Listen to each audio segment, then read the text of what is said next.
What is it that truly drives me crazy?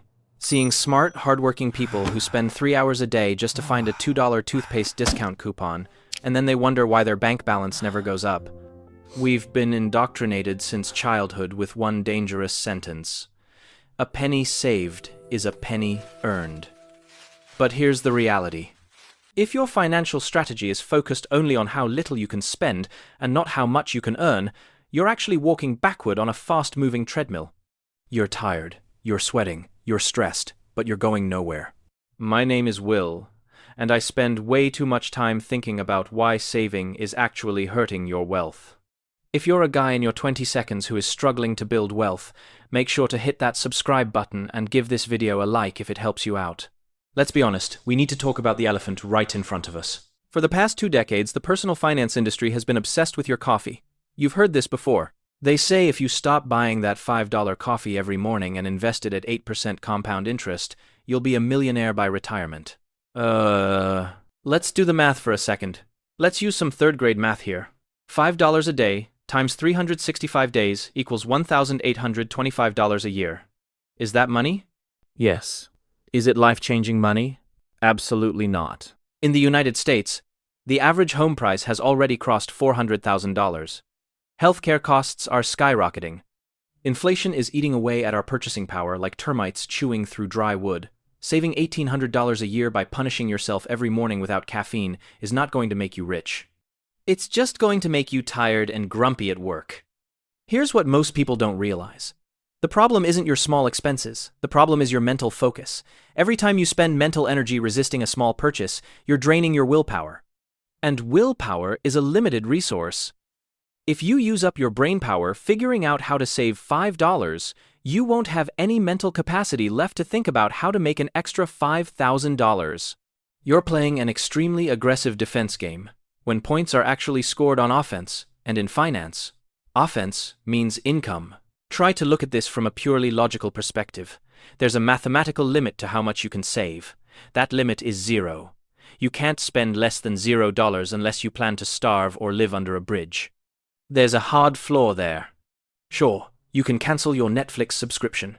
You can eat instant noodles every day. You can sell your car and ride a bike. But at some point, you hit a wall. You simply can't cut expenses any further. Now let's look at the income side. What's the upper limit on your income? In theory, there is none.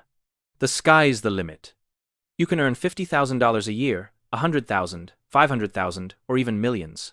So why do most people spend 90% of their time focusing on the variable with a maximum limit saving and ignore the variable with no limit at all income? I'll tell you why. Because saving feels safe. It's directly within our control. When you decide not to buy a new shirt, you feel an immediate win. You feel responsible. But increasing your income is scary. It requires salary negotiations, learning difficult new skills, or taking business risks. It's uncomfortable. And this is where things get really interesting. If you earn $30,000 a year, and you're the best saver in the world, let's say you manage to save 50% of your income, that's extreme.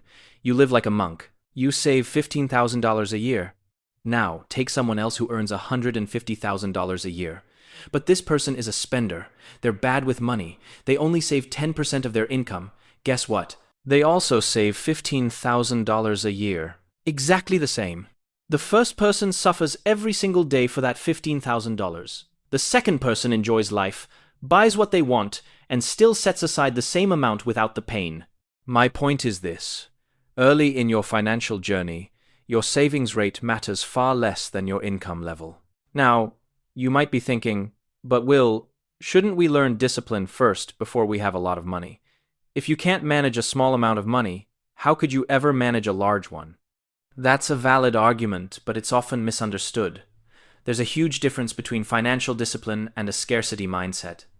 When you become obsessed with saving every single penny, you train your brain to see the world through a lens of lack.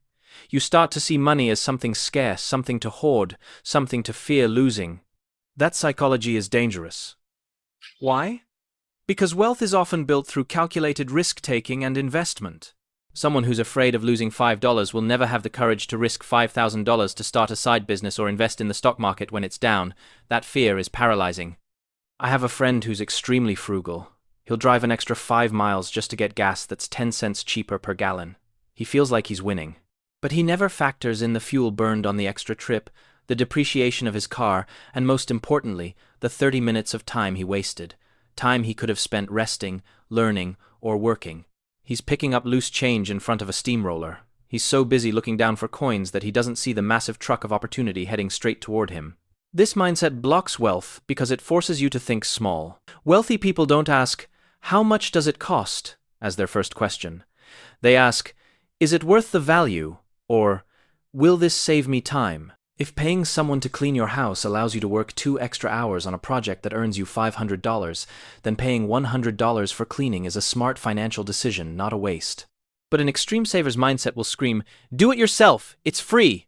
No, it's not free. It costs you $400 in opportunity cost. Let's talk about macro data for a moment. We live in a world where fiat money is constantly being printed. Data from the U.S. Bureau of Labor Statistics shows that the purchasing power of the dollar keeps declining over time. If your primary strategy is piling up cash in a savings account, you are literally losing money every second you sleep. Traditional bank interest, even in so-called high-yield savings accounts, often barely keeps up with real inflation. And by real inflation, I don't mean just the CPI numbers released by the government. I'm talking about the actual price increases of the assets you want to buy: homes, education, and high-quality stocks. Aggressively saving without an aggressive investment strategy is like trying to fill a bucket with a hole in it. You can pour water as fast as you want, that's your savings, but the hole at the bottom, which is inflation, keeps getting bigger. This brings us to a critical point. Saving by itself is not a vehicle to wealth. Saving is just the fuel. Investing is the vehicle. And income is the highway. If you save $500 a month and the stock market delivers a 10% annual return, that's good. But if you can increase your income so you're investing $2,000 a month, that same market return becomes a nuclear explosion for your net worth. The math of compound interest is powerful, almost magical, but it needs enough raw material to work effectively. 10% of $1,000 is only $100. 10% of $100,000 is $10,000. You cannot rely on compound interest to make you wealthy if your principal is too small. And the only way to significantly grow that principal isn't by clipping coupons, but by increasing your cash flow. Don't get me wrong. I'm not saying you should blow your money. I'm not telling you to buy a luxury car with a high-interest loan. That's stupid. Saving has its place. An emergency fund is non-negotiable. Avoiding consumer debt is non-negotiable. But once those basic foundations are in place, the obsession with saving needs to stop. Here's a practical rule I use all the time. If an expense isn't going to change your financial situation within a year, don't spend more than 5 minutes thinking about it. Just buy the coffee, buy the book, take the online class. Focus on the big 3 decisions: housing, transportation, and taxes. If you can optimize your housing costs, drive a reasonable, paid-off car, and understand how taxes work, you've already won 80% of the savings game. The remaining 20% coffee, streaming subscriptions, or the occasional dinner out won't make you poor. In fact, the moment saving starts to slow down your wealth is when you're saving money that should have been reinvested into yourself. Imagine you have $1,000. You can park it in a bank and maybe earn $20 in interest over a year. Or you can use that $1,000 to get a professional certification, build a new skill, or attend a conference in your industry.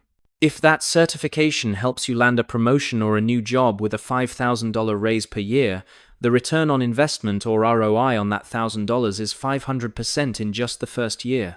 There's no stock, no crypto, no real estate that can consistently deliver a 500% return with that level of risk, except investing in yourself, your human capital. When you're young, in your 20 seconds or 30 seconds, your biggest asset isn't your stock portfolio.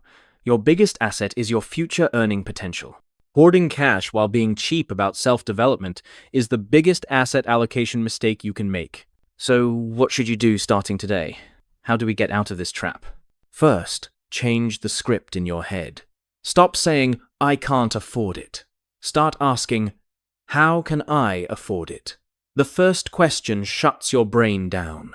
The second one opens your brain to solutions and opportunities. Second, do a time audit, not a money audit. Look at where your free time actually goes. Are you spending it trying to save money or trying to make more money? If you're spending 2 hours on the weekend comparing hotel prices just to save $50, try switching strategies. Use those 2 hours to learn about freelancing, consulting, or e-commerce. Third, automate your savings and forget about it. Pick a reasonable percentage, say 20% of your net income. Set up an automatic transfer to your investment account the moment your paycheck hits. Then spend the rest without guilt. Truly without guilt. If the money is already invested, you're free to use what's left to enjoy your life, or buy that expensive coffee that actually makes you more productive. This frees up your mental energy. Fourth, and this is the most important one, be aggressive in your career or business. Ask for a raise. Change jobs if you need to. Start a side business. Focus on how to make an extra $10,000 this year, not how to save $1,000 this year. Listen, getting rich is boring if you do it the right way, but getting rich by torturing yourself is just miserable. Saving is important, but it's defense. You can't win a basketball game by only protecting your own hoop. Someone has to score on the other side. Your income is the offense. Don't let frugal culture make you afraid to live, afraid to invest in yourself, and afraid to dream big. Money is a tool, not the goal. Don't turn yourself into a slave to a stack of paper you're too scared to use. Start thinking like a producer, not a cheap consumer. If this video gave you a new perspective, or maybe challenged some of your old beliefs, drop your thoughts in the comments. I want to know, are you on team saving or team income? And if you're serious about building wealth without living on instant noodles for the rest of your life, hit that subscribe button, because we're just getting started. Thanks for watching. My name is Will, and I'll see you in the next video. Stay smart.